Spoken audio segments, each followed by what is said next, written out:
श्रीहमुरारिसुरार्चितलिङ्गं निर्मलभासितशोभितलिङ्गम्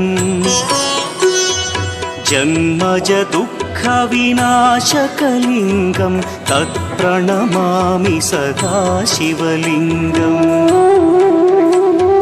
देवमुनिप्रवरार्चितलिङ्गं कामदहन करुणाकरलिङ्गम्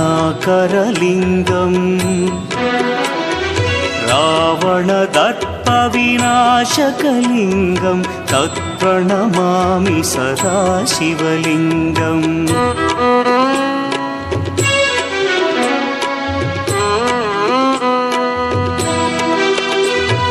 सर्वसुगन्धसुलेपितलिङ्गं बुद्धिविवर्धनकारणलिङ्गं